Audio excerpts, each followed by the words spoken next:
2026 সালের এসএসসি পরীক্ষার্থী সুপ্রিয় ছাত্র এবং ছাত্রীরা, আমরা আবার চলে এলাম বাংলা প্রথম পত্র একটি ছোট্ট ক্লাস নিয়ে কপোতাক্ষ নদ কবিতাটির উপর। এই কপোতাক্ষ নদ কবিতাটির কবি হচ্ছেন মাইকেল মধুসূদন দত্ত। তোমরা দেখতেই পাচ্ছ। কবি পরিচিতিতে আমি আগের ক্লাসেই বলেছিলাম সাধারণত কবি কত সালে জন্মগ্রহণ করেন, কোথায় জন্মগ্রহণ করেন এবং কখন তিনি মৃত্যুবরণ করেন, এই জিনিসগুলো আমাদের অবশ্যই জানতে হবে। এছাড়া আমাদের যেটা জানা দরকার সেটা হচ্ছে তার কিছু অমর কীর্তি তথা ভালো লেখাগুলো, তিনি কি কি লেখার জন্য নাম করেছেন সেটা। এর মধ্যে প্রথমে এসে যায় মেঘনাদ বধ কাব্য। মেঘনাদ বধ কাব্য আসলে মাইকেল মধুসূদন দত্তের একটি অমর সৃষ্টি। মেঘনাদ বধ কাব্য নাম জানে না, বাংলা সাহিত্য বা বাংলা পড়াশোনা করেন এমন কোনো লোক বা কোনো স্টুডেন্ট আসলে আমাদের মধ্যে নেই বলে আমরা মনে করি। এছাড়া আরেকটা জিনিস তিনি করেছেন, তিনি বাংলা সাহিত্যে সনেট প্রবর্তন করেছেন। সনেটটা কি আমাদের জানতে হবে। সনেট হচ্ছে চতুর্দশপদী কবিতা। প্রত্যেকটা কবিতার মধ্যে 14টি করে লাইন থাকবে এবং প্রত্যেকটা লাইনে 14টি করে শব্দ থাকবে, সেটাই হচ্ছে চতুর্দশপদী কবিতা। বাংলা সাহিত্যে এটাকে সনেট বা চতুর্দশপদী কবিতা বলা হয়। কপোতাক্ষ নদ হচ্ছে সেরকম একটি চতুর্দশপদী কবিতা। আমরা পরের পেজে যাচ্ছি। পরের পেজে এখানে কবিতাটি পুরো আমি তুলে দিয়েছি। কবিতার মধ্যে কিছু কিছু লাইন হয়তো আমরা একটু জেনে নিব। এটা হচ্ছে যেমন, সতত তোমার কথা ভাবি এ বিরলে। বিরল কথাটা কি বলেছেন কবি এখানে? এই কবিতাটি কবি লিখেছেন ফ্রান্সে বসে। বিরল বলতে এখানে বোঝাচ্ছেন প্রবাস, উনি প্রবাস জীবনে আছেন। এই কারণেই কপোতাক্ষ নদ, সতত হে নদ বলতে এখানে কপোতাক্ষ নদের কথাই বলা হয়েছে। কপোতাক্ষ নদকে তিনি বিরলে মানে বিজন অন্য জায়গায় অন্য দেশে বসেও তিনি মনে করছেন বা কপোতাক্ষ নদের কথাটাই তিনি সবসময় ভাবছেন। এরপর তব কলকলে জুড়াই এ কান আমি ভ্রান্তির ছলনে। কবি ওখানেও অনেকগুলো নদী দেখেছেন, অনেক নদীর শব্দ উনি শুনেছেন, কিন্তু তার কাছে মনে হচ্ছে কপোতাক্ষ নদের যে শব্দ উনি পেয়েছেন, কপোতাক্ষ নদের কলকল ধ্বনি যে শব্দ উনি পেয়েছেন, সেই জিনিসটি উনি কখনোই ফ্রান্সে বা অন্য কোনো দেশে উনি অন্য কোনো নদীর শব্দের মাঝে পাননি।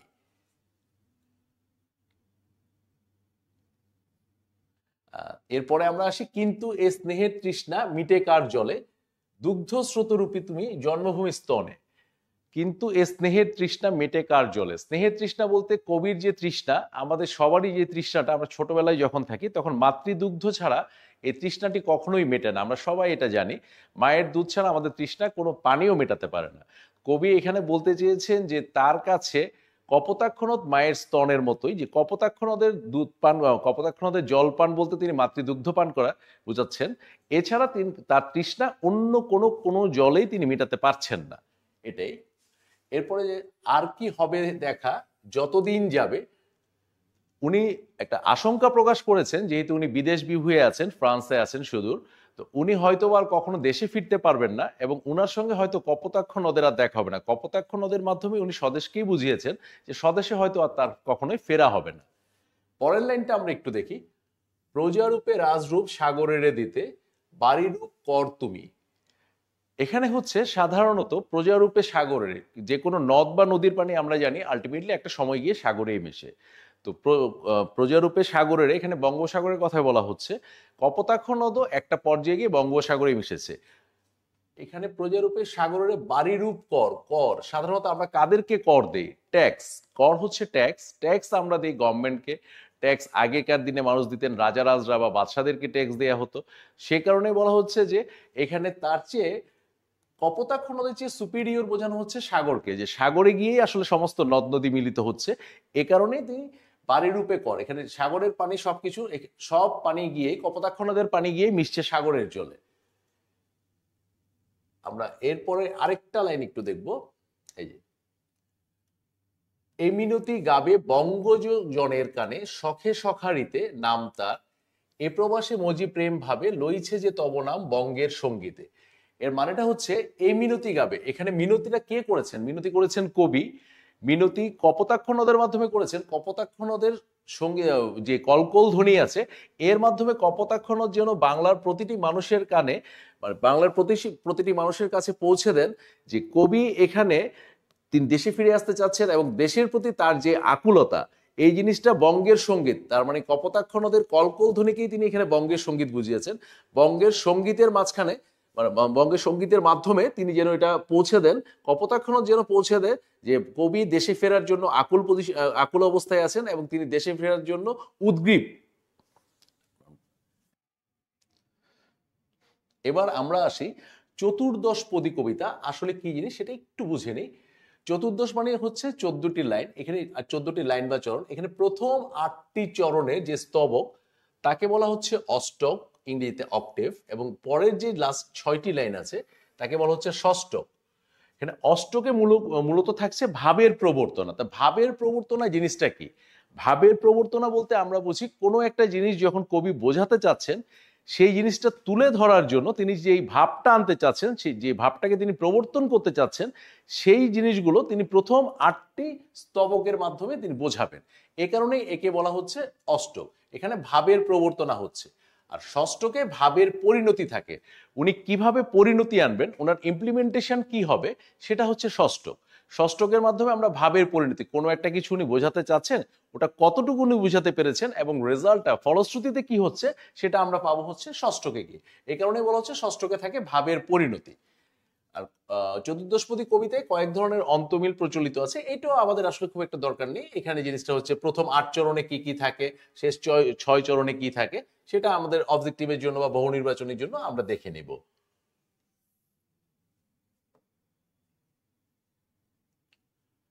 নেক্সট হচ্ছে আমাদের একটা ছোট্টভাবে পাঠ পরিচিতিতে আমরা চলে যাই। যে জিনিসটা আমি আগেই বুঝিয়ে দিয়েছি প্রত্যেকটা কবিতার লাইনের স্তবকের মধ্যে দিয়ে, এখানে জিনিসটা তাই আছে। মেইন জিনিসটাই হচ্ছে কবির স্মৃতিকাতরতার আবরণে তার অত্যুজ্জ্বল দেশপ্রেম। কবি এখানে যে স্মৃতিকাতর অবস্থায় আছেন, তিনি বিদেশে আছেন, প্রবাস জীবন যাপন কালে তিনি কতটা স্মৃতিকাতর হয়ে পড়েছেন তার দেশের জন্য, এটাই আলটিমেটলি বোঝানো হয়েছে এই কবিতার মাধ্যমে। জন্মভূমির প্রতি কবির স্নেহকাতরতার প্রকাশ। জন্মভূমির প্রতি কবির স্নেহকাতরতার প্রকাশ আমরা প্রথম থেকে এখানে পুরো কবিতাটিতেই বুঝতে পারি যে জন্মভূমির জন্য তিনি যে কতটুকু কাতর হয়ে রয়েছেন, জন্মভূমিতে ফেরার জন্য, জন্মভূমির মানুষের সাথে দেখা করার জন্য, জন্মভূমির জল তথা কপোতাক্ষ নদের জল পান করার জন্য। কপোতাক্ষ নদকে এখানে সিম্বলাইজ করা হয়েছে আসলে জন্মভূমি হিসেবে। পুরো জন্মভূমিটাকেই তিনি ওখানে বসে মিস করছেন। তিনি মিস করছেন দেখেই তিনি এখানে চলে আসতে চাচ্ছেন। লাস্টে একটা লাইন আমরা একটু দেখি। এই নদ কবিকে মায়ের মতো স্নেহের বন্ধনে বেঁধে রেখেছে। মা যেমন তার সন্তানকে স্নেহের মায়াডোরে বেঁধে রাখেন, কপোতাক্ষ নদ কবিকে ঠিক তেমন ভাবেই স্নেহডোরে বেঁধে রেখেছেন। প্রবাস জীবনেও কবি ভুলতে পারেননি তার প্রিয় এই নদকে। উনি সুদূর প্রবাসী, উনি ফ্রান্সে বসে থেকেও কিন্তু কপোতাক্ষ নদকে ভুলতে পারছেন না, তথা কপোতাক্ষ নদের মাধ্যমে তিনি বাংলাদেশকে আসলে ভুলতে পারছেন না, এই কথাটাই বোঝানো হচ্ছে। নদীমাতৃক বাংলাদেশের স্বরূপ। নদীমাতৃক বাংলাদেশের স্বরূপ বলতে এখানে আসলে কপোতাক্ষ নদকে উনি কেন বেছে নিলেন? বাংলাদেশ একটি নদীমাতৃক দেশ, আমরা সবাই জানি। কপোতাক্ষ নদের তীরেই ওনার জন্ম হয়েছে, এই জন্য উনি কপোতাক্ষ নদকে বেছে নিয়েছেন সিম্বল করার জন্য যে ওনার দেশপ্রেমটা উনি নদীর আড়ালে বা একটা নদের নাম দিয়ে উনি প্রকাশ করতে চেয়েছেন। এই জন্য বাংলাদেশ নদীমাতৃক দেশ বা বাংলাদেশে প্রচুর নদ নদী আছে, এ কারণেই উনি আসলে নদীটাকেই বেছে নিয়েছেন। প্রবাস জীবনের স্মৃতিকাতরতার আবরণে কবির স্বদেশ প্রেমের স্বরূপ। প্রবাস জীবনে স্মৃতিকাতর প্রত্যেকটি মানুষই যখন প্রবাসে, প্রবাস বলতে শুধু প্রবাস বললেও হয় না। আমরা যখন ঢাকা থাকি, ঢাকা থেকে যখন তুমি চিটংয়ে যাবে বা সিলেটে যাবে নানু বাড়ি দাদু বাড়ি, তখনও কিন্তু তুমি যখন মানে ঢাকার লাইফটাকে, তোমার বন্ধু বান্ধবকে, তোমার স্কুলকে মিস করবে, তখন দেখবে তুমি একটু স্মৃতিকাতর হয়ে যাচ্ছ, যে যদি বেশ কিছুদিনের জন্য যাও। তো এই জিনিসটা উনি অনেক বছর যাবৎ প্রবাস জীবনে আছেন। প্রবাস জীবনে থাকলে তো অটোমেটিক্যালি উনি ওটা ফিল করছেন, তো উনি স্মৃতিকাতর হয়ে পড়েছেন দেশের মানুষের জন্য, দেশের পরিবার পরিজনের জন্য, দেশকে ফিল করার জন্য, দেশকে, দেশের যে কোনো কিছুকে স্পর্শ করার জন্য। এই জন্য এখানে কবির স্বদেশ প্রেমটা উনি প্রবাস জীবনে স্মৃতিকাতরতার আড়ালে আবরণে করেছেন। এই স্মৃতিকাতরতা বলতে উনি এখন সবকিছুকে স্মৃতির মধ্যে নিয়ে এসেছেন। তিনি ছোটবেলায় কি করতেন, কপোতাক্ষ নদের মাধ্যমে তিনি কতটুকু কি করেছেন, কপোতাক্ষ নদের জল দিয়ে তিনি কি করেছেন, কোথায় কিভাবে কি হয়েছে। দেশমাতৃকার প্রতি প্রগাঢ় মমত্ববোধ। আমাদের আলটিমেট ডেস্টিনেশন হচ্ছে যে প্রতিটি দেশের, প্রতিটি মানুষেরই আমাদের উচিত হচ্ছে দেশমাতৃকাকে ভালোবাসা বা দেশকে ভালোবাসা। তো উনি প্রবাস জীবনে থেকেও দেশকে ভুলতে পারেননি। উনি উন্নত জীবনযাপনের আশায় হয়তো বা উনি দেশ ছেড়েছিলেন, কিন্তু ওখানে গিয়ে উনি দেশকে যে ভুলতে পারেননি সেটাই বোঝানো হয়েছে দেশমাতৃকার প্রতি প্রগাঢ় মমত্ববোধের কারণে। আমি শুরু করবো। আমরা একটা ছোট্ট সৃজনশীল প্রশ্নের মাধ্যমে আসতে পারি জিনিসটা কিভাবে হচ্ছে। এখানে হচ্ছে সনেটকে আমরা ভাগ করে দিয়েছি স্তবক বিন্যাস এবং বিষয়বস্তু দুটো আঙ্গিকে আমরা নিয়ে এসেছি সনেটে। তাহলে প্রত্যেকটি সনেটে আমাদের মনে রাখতে হবে, সনেট মানে চতুর্দশপদী কবিতা, যে এখানে সনেট থেকে এসছে কি স্তবক বিন্যাসটা কিভাবে করতে হয় আমাদের তা জানতে হবে, এবং এর বিষয়বস্তু কি হবে আমাদের তা জানতে হবে।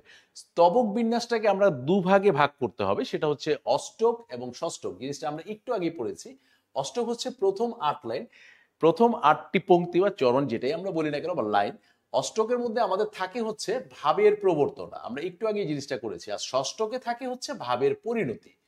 ভাবের প্রবর্তনা জিনিসটা কি? ভাবের প্রবর্তনা জিনিস হচ্ছে আমরা কি বোঝাতে চাচ্ছি, আমরা বলতে এখানে কবিকে আমি মিন করছি, উনি কি বোঝাতে চাচ্ছেন এই জিনিসটা আমরা প্রথম 8 লাইনের মধ্যে বোঝানোর জিনিসটা করব।